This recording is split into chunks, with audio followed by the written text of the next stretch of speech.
En la vida nos encontramos muchas veces con situaciones que no se resuelven con los números enteros. Por ejemplo, cuando tenemos que repartir una pizza en porciones o cuando vamos a comprar un trozo de queso o una persona deja en herencia a sus tres hijos un terreno que hay que dividir en tres partes. Y para expresar estas situaciones necesitamos otro tipo de números. Estos números son los números fraccionarios o las fracciones. Una fracción no es más que el resultado de dividir la unidad en diferentes partes. Una fracción la representamos de la siguiente forma, por ejemplo, 2/3. La fracción siempre consta de dos números. El primer número, que es el número que ponemos arriba, se llama numerador. Y el segundo número, que es el número que ponemos bajo, se llama denominador. Estos números pueden ser cualquier número positivo o negativo, cualquier número entero, simplemente con la excepción de que el denominador nunca puede ser cero. El denominador siempre tiene que ser distinto de cero. Eso simplemente es porque en matemáticas nunca se puede dividir entre cero. Por lo tanto, una fracción siempre serán dos números, uno arriba, otro abajo, separados por una barrita. ¿Y qué significa esa fracción? Por ejemplo, si tenemos la fracción 3/5, esto significa que si tenemos cualquier cosa, por ejemplo, un trozo de terreno, lo divido en 5 partes, 1, 2, 3, 4 y 5. Bueno, pues 3/5 significa que de esas 5 partes yo voy a coger 3. Es decir, yo voy a coger estas 3. Y este trocito que yo he pintado significa la fracción 3/5. O la fracción 2/3 significaría que si yo tengo un trozo de pizza, por ejemplo, lo parto en 3 trozos, siempre 3 trozos iguales, y me como 2 de esos trozos. Las fracciones pueden ser también fracciones mayores que la unidad, como por ejemplo la fracción 4/3. La fracción 4/3 significa que si yo tengo un pastel y yo lo divido en 3 partes que sean iguales, y de aquí tengo que coger 4. Eso quiere decir que no tengo bastante con un pastel, que necesito otro pastel. Otro pastel que también está dividido en 3 partes, y de ahí sí que ya yo voy a coger 4 partes. Está 1, 2, 3 y 4. Por lo tanto, como veis, hay fracciones que pueden ser más pequeñas que la unidad, que con una unidad, es decir, un pastel, un terreno, una pizza, es suficiente, o fracciones más grandes que la unidad, que no tendría bastante con un elemento, es decir, con una pizza o con un pastel, necesitaría más. Las fracciones también pueden expresar un número decimal. Si yo hago la división que nos indica la fracción, por ejemplo, si tengo la fracción 3/5 y hago la división de 3 dividido entre 5, eso me da 0,6, y este número decimal también expresa la fracción 3/5. O si yo hago 4 entre 3, eso me da 1,3333, etc. Pues este número también indica o representa a la fracción 4/3. Yo estoy todo el rato diciendo 3/5, 4/3, 2 medios. Estos números, tercios, cuartos, quintos, medios, etcétera, yo supongo que ya os lo sabéis, o si no, os lo tenéis que aprender. Cuando tenemos una fracción dividido entre 1, por ejemplo, 3 entre 1 sería 3 unidades, entre 2 sería 3 medios, entre 3, 3 tercios, entre 4, 3 cuartos, entre 5, 3 quintos, 3 sextos, 3 séptimos, 3 octavos, 3 novenos, 3 décimos. Hasta 10 podemos utilizar los números ordinales normales, pero a partir de 10, en lugar de decir 3 undécimos, 3 duodécimos, solemos utilizar otra notación, que es utilizar el número en cardinal normal, por ejemplo el 11, y añadirle el sufijo avo. Entonces decimos 3 onceavos o 3 doceavos o 3 treceavos, etc. Esa es la forma de denominarla. Pasamos a ver algunas propiedades de las fracciones. Primera propiedad. Cualquier número, el que sea, por ejemplo el 3, entre 1, 3 unidades siempre es el número 3. Acordaros que os he dicho que eso equivalía a la división. Si hacemos la división de 3 entre 1, eso es 3. O eso significaría que si yo tengo varias pizzas y las divido en una parte cada pizza, es decir, la pizza entera, cojo 3 pizzas. Por lo tanto, cualquier cosa entre 1 siempre es a cualquier cosa. 3 entre 1 igual a 3. Pasamos a la segunda propiedad de las fracciones. Dice que el 0 dividido por el número que sea, por ejemplo, entre 3, siempre va a dar 0. Obviamente, 0/3 es 0. ¿Qué significa esto? Que si yo tengo una pizza y la divido en 3 partes, me voy a comer 0. Al final como 0, no como nada. Por lo tanto, 0 partido por lo que sea, siempre será 0. La tercera es que si yo en el numerador y en el denominador de la fracción tengo el mismo número, por ejemplo 2, 2 medios, esto siempre será 1. ¿Por qué? Porque 2 medios significa que si yo tengo una tarta y la divido en dos partes, me como las dos partes, es decir, me como una tarta entera. Por lo tanto, siempre un número partido por el mismo número, cuando numerador y denominador sean el mismo, eso siempre será 1. Y por último, la cuarta propiedad nos dice que el número que sea partido por 0, eso no existe. Bueno, eso ya os lo había dicho antes, creo que lo habíamos remarcado aquí, siempre que el denominador tenía que ser un número distinto de 0. Y además, como hemos visto que ese 3 partido por 0 corresponde también a dividir 3 entre 0 y sabemos que nunca se puede dividir por 0, pues tened siempre en cuenta que esto no va a existir. Es muy frecuente que haya diferentes fracciones que representen la misma porción. Voy a poneros un ejemplo para que lo entendáis. Si yo tengo, por ejemplo, un número fraccionario 1/2 y lo represento gráficamente, imaginaros que tengo pues un trozo de tarta, lo divido en dos partes y me como una. Pero imaginaros que tengo, por ejemplo, el número 2/4, esa fracción, 2/4. Pues de la misma forma, imaginaros que esto es un trozo de tarta. Ahora, en lugar de dividirlo en dos partes, lo tendría que dividir en 4 y me tendría que comer 2. ¿Por qué? Porque lo divido en 4 partes, que es el número que me marca el denominador, y me como el número de partes que me marca el numerador. O imaginaros que ahora tengo el número 4/8.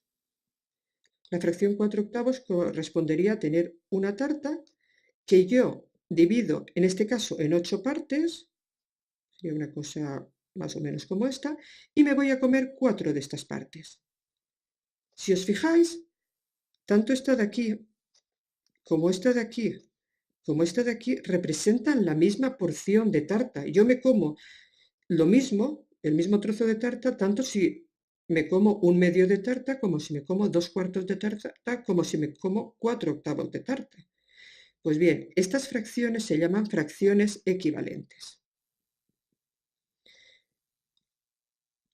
Siempre hay infinitas fracciones equivalentes de cualquier fracción. Yo aquí he puesto el ejemplo de 1/2, 2/4, 4/8, pero podría encontrar muchísimas más fracciones equivalentes a estas tres. Y si yo tengo otra fracción, por ejemplo 3/5, también podría encontrar muchísimas más fracciones equivalentes a 3/5. ¿Y cómo sabemos si nos diesen dos fracciones, si esas fracciones son o no son equivalentes? Bueno, pues hay distintas formas. Si por ejemplo nos dan la fracción, aquí os voy a poner un ejemplo, 2/3 y la fracción 4/6, ¿cómo sé si son equivalentes? Pues hay tres formas. La primera forma sería dibujarlo. Yo cojo el 2/3, cojo un trozo de tarta o de pizza o de lo que sea, el ejemplo que más fácil os resulta, lo dividís en tres partes y dibujáis dos. Luego, para 4/6, cogéis una pizza o una tarta que sea exactamente igual que la anterior, pero ahora en lugar de dividirla en tres partes, la dividís en 6 partes y pintáis 4. Y si la parte pintada de 2/3 y de 4/6 es la misma, entonces podríamos decir que esas fracciones son equivalentes. Esa sería la primera forma de ver si dos fracciones son o no son equivalentes. Pero cuando los números son muy grandes, pues no es a lo mejor la forma más adecuada. Otra forma de ver si esas fracciones son equivalentes serían pasarlas al número decimal correspondiente. El 2/3, si hago la división de 2 entre 3, esto me daría 0,666, etc. Si hago la división de 4 entre 6, esto me daría también 0,666 y continúa con números decimales. Pues como me da el mismo resultado, eso quiere decir que sí que son las fracciones equivalentes. Pero otra vez, no es muy práctico esto, porque sabéis que en la calculadora solo caben una serie de números decimales, dependiendo de la calculadora, 6 o 7 de máximo. Si fuesen fracciones que fuesen muy parecidas, pero cambiasen a lo mejor en el octavo o en el noveno número decimal, puede ser que al hacer esta división en la calculadora no lo notásemos. La forma más adecuada es la que os voy a explicar ahora. Para saber o para comprobar si dos fracciones son o no equivalentes, lo mejor es multiplicar en cruz, es decir, si multiplicamos el numerador de una por el denominador de la otra, de esta forma, si hacemos esta multiplicación, 2 por 6 esto da 12. Ahora, si hacemos la multiplicación del denominador de la otra por el numerador de la segunda, Fijaros que es multiplicar en cruz. Si hacemos esta operación da 12, pues si el número que nos da es el mismo, es que, como habíamos dicho en este caso, sí que son equivalentes. Y si el número que nos da no es el mismo, no son equivalentes. Os pongo otro ejemplo. Por ejemplo, 2 quintos y 3 cuartos. Pues si multiplicamos en cruz, si multiplicamos 2 por 4 nos da 8, si multiplicamos 3 por 5 nos da 15, por lo tanto estas dos fracciones, 2 quintos y 3 cuartos, ya sé directamente que no son equivalentes y no he tenido que ni dibujar ni hacer ninguna operación con la calculadora. ¿Vale? Así que me evito los decimales y me evito los posibles errores a la hora de hacer representaciones gráficas. Por lo tanto, la forma más fácil de comprobar si dos fracciones son equivalentes es multiplicar en cruz. Y otra opción que se nos podría plantear es, si yo tengo una fracción, por ejemplo la fracción 3 quintos, ¿cómo puedo calcular otra fracción que sea equivalente? Bueno, pues esto es muy sencillo, porque simplemente tendríamos que multiplicar el numerador y el denominador por el mismo número. Si yo, por ejemplo, multiplico por 2, tanto el numerador como el denominador, acordaros, no vale solo uno de los dos. Si yo multiplico 3 por 2 me da 6 y si multiplico 5 por 2 me da 10, pues puedo asegurar que estas dos fracciones, 3 quintos y 6 décimos, son equivalentes. O si yo en lugar de multiplicarlo por 2 lo hubiese multiplicado por 3, 3 por 3 9, 5 por 3 15, pues la fracción 3 quintos y 9 quinceavos también son equivalentes. En general, las equivalentes de las equivalentes también son equivalentes, por lo tanto todas estas, tanto 3 quintos como 6 décimos como 9 quinceavos, las tres son equivalentes. Y así podría continuar sacando equivalentes sin parar. Si ahora el 9 quinceavos lo multiplico, por ejemplo, por 2, sería 9 por 2, 18, y 15 por 2, 30, y sería otra fracción equivalente a las anteriores. Y también se podrían obtener equivalentes dividiendo. Pasa que dividiendo no siempre se puede, multiplicar sí, pero dividir no. Pero en este caso, por ejemplo, se puede dividir entre 3. Si yo divido entre 3, 18 entre 3 me da 6 y 30 entre 3 me da 10, pues tengo la fracción 6 décimos, que también es una fracción equivalente. Bueno, fijaros que ya nos había salido aquí arriba. Y así puedo obtener todas las fracciones equivalentes que tengo. Pero si os fijáis, estoy diciendo que para cualquier fracción que elijamos tiene infinitas fracciones equivalentes, muchísimas. Y eso nos puede llevar a un poco de confusión, porque imaginaros que yo estoy realizando alguna operación y el resultado me da una fracción, vosotros realizáis la misma operación, imaginaros que el resultado os da otra fracción, pero a lo mejor esas fracciones son equivalentes. Y si son equivalentes, pues lo tenéis bien. Obviamente el resultado es el mismo, pero nos puede confundir o nos puede llegar a confundir si no lo expresamos todo igual. Por eso, lo que vamos a intentar ahora es conseguir que de todas las fracciones equivalentes que hay a una fracción dada, la que sea, por ejemplo, a estas fracciones que hemos visto aquí arriba o a estas otras fracciones que hemos visto aquí, vamos a elegir una de ellas que sea como el representante. Esa fracción que es como el representante se elige teniendo en cuenta que vamos a buscar la que tenga el numerador y el denominador más pequeño de todos. Vamos a hacerlo lo más pequeño posible y esa fracción se llamará fracción irreducible o representante canónico. Fijaros que en los casos estos que os he marcado antes, por ejemplo, en el primer caso, de todas ellas, la más pequeña es esta de aquí, un medio. De todas estas aquí, la más pequeña, la que tiene menor numerador y denominador, es esta, 3 quintos. En principio estas serían las fracciones irreducibles, pero a veces puede ser que en el conjunto de fracciones equivalentes que tenemos no tengamos la más pequeña. ¿Cómo la calcularíamos en ese caso? Bueno, pues vamos a verlo. Para calcular una fracción irreducible vamos a hacerlo con un ejemplo. Imaginaros que tenemos la fracción 28/36. Hay tres formas posibles para hacerlo. La forma que nosotros vamos a utilizar y que es la que se utiliza más frecuentemente es ir buscando fracciones equivalentes que sean cada vez más pequeñas e ir haciéndolo progresivamente. Eso quiere decir que lo que vamos a hacer es ir dividiendo numerador y denominador por un mismo número hasta que ya no podemos más. En este caso, fijaros, tenemos el 28 y el 36 y los dos números, ambos, el 28 y el 36, se pueden dividir entre 2. Si dividimos 28 entre 2 nos da 14, si dividimos 36 entre 2 nos da 18 y hemos conseguido una fracción que es equivalente y que ya es un poco más pequeña. Este 14/18 lo podríamos seguir dividiendo un poquito más. Pues sí, otra vez se puede dividir entre 2. Pues si lo volvemos a dividir entre 2, 14 entre 2 nos da 7, 18 entre 2 nos da 9 y ya hemos conseguido una fracción que es más pequeña tiene numerador y denominador más pequeños y que sigue siendo fracción equivalente. Este 7/9 lo podemos simplificar más. Pues fijaros que 7 solo se puede dividir entre 7 porque es un número primo y 9 solo se puede dividir entre 3 porque 9 es 3 por 3. Por lo tanto, ya no se podría dividir por ningún otro número. Por lo tanto, esta fracción la recuadramos porque ya es la fracción irreducible. He estado hablando de la palabra simplificar. En realidad, simplificar una fracción significa encontrar la fracción irreducible. He dicho que había varias formas. Otra forma, voy a poner otro ejemplo, por ejemplo, 36/40. Otra forma de simplificar una fracción sería descomponer factorialmente el numerador y el denominador para luego tachar los términos que están comunes multiplicándose. ¿Cómo se descompone factorialmente? Bueno, pues factorialmente, esto lo habéis hecho muchas veces, luego aparte, acordaros que se ponía una línea vertical e íbamos dividiendo poco a poco. Siempre utilizábamos los números primos, primero entre 2, cuando ya no se podía entre 2, entre 3, luego entre 5, entre 7, etc. 36 se puede dividir entre 2, en este caso sí, y nos da de resultado 18. Seguimos con el 18. Se puede dividir entre 2, en este caso sí, y nos da de resultado 9. ¿9 se puede dividir entre 2? Pues no. ¿Se puede dividir entre 3? Sí. 9 entre 3 nos da 3. 3 se puede dividir entre 3, pues sí, y nos da 1. Y en el momento que llegábamos al 1, acabábamos. Vamos a hacer lo mismo con el 40. ¿40 se puede dividir entre 2? Pues sí, y nos da 20. ¿20 se puede dividir entre 2? Pues sí, y nos da 10. 10 entre 2 también se puede y nos da 5. 5 se puede entre 2, no.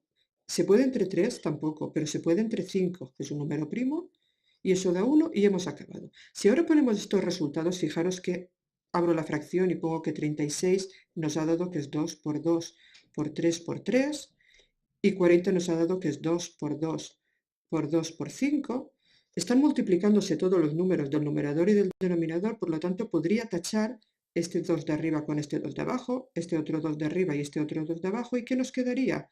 Pues en el numerador nos quedaría 3 por 3 y en el denominador 2 por 5. 3 por 3 son 9, 2 por 5 son 10, y esta fracción también sería la irreducible. Hemos encontrado otra forma de calcular la fracción irreducible. Y la tercera forma, esa no la vamos a ver en este tema, sería calcular el máximo común divisor de ambos números, en este caso del 36 y del 40, y dividir directamente por ese número. Luego veremos qué es el mínimo común múltiplo. Recordad que el máximo común divisor era hacer la descomposición factorial, como tenéis aquí, y poner los números de la siguiente forma, como potencias, 2 elevado a 2 por 3 elevado a 2, el 40 se ponía como 2 elevado a 3 por 5, y el máximo común divisor era coger los factores que se repetían, en este caso solo se repite el 2, y elevarlo al exponente más pequeño. Fijaros que el 2 aquí lo tenemos elevado a 2, aquí lo tenemos elevado a 3, por lo tanto el máximo común divisor sería 2 elevado a 2, que es 4. Si yo cojo esta fracción, 36 entre 40, y la divido entre 4, que es el máximo común divisor que me ha dado, 36 entre 4 da 9 y 40 entre 4 da 10, y obtenemos de un solo paso la misma fracción irreducible que habíamos obtenido antes.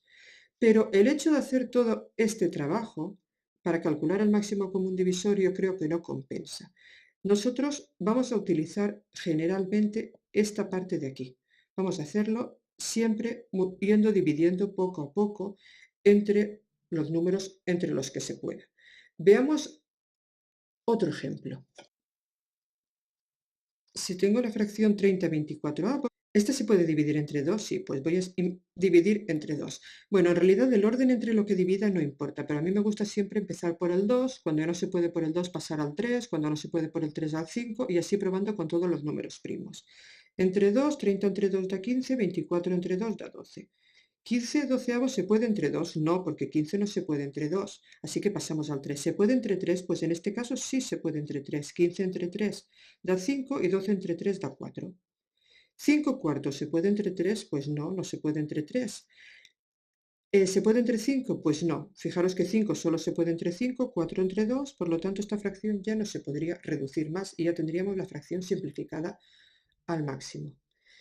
¿Qué pasaría si quisiésemos simplificar fracciones que tienen signos negativos? Bueno, pues pueden darse tres casos. Que el signo negativo esté en el numerador, por ejemplo, menos 2/3. Que el signo negativo esté en el denominador, por ejemplo, 2 entre menos 3. o que el signo negativo esté en ambos lados, por ejemplo, -2 entre -3. En el primer caso, lo dejaríamos tal y como está.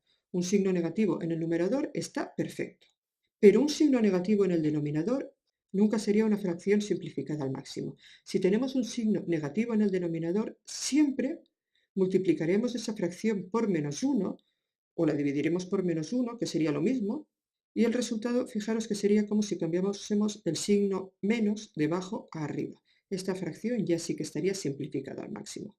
Si tuviésemos los dos signos negativos, lo que haríamos sería otra vez lo mismo, multiplicar por -1 y -2 por -1 da 2, -3 por -1 da 3 y tendríamos la fracción ya simplificada al máximo. En este caso se quedaría sin ningún signo negativo, porque además fijaros que esto no sería más que hacer aquí este menos por este menos por menos es más y se van los signos negativos. Por lo tanto, cuando tenemos un signo negativo en una fracción, siempre ha de estar arriba, en el numerador. Si lo tenemos en el denominador, es decir, si tenemos este caso de aquí, lo pasamos arriba, ¿vale? Pasamos del signo negativo del denominador al numerador. Y si lo tenemos en ambos lados, directamente lo quitamos, porque menos por menos es más, y lo quitamos. Y de esta forma nunca tendríamos una fracción simplificada al máximo que tuviese un signo negativo en el denominador.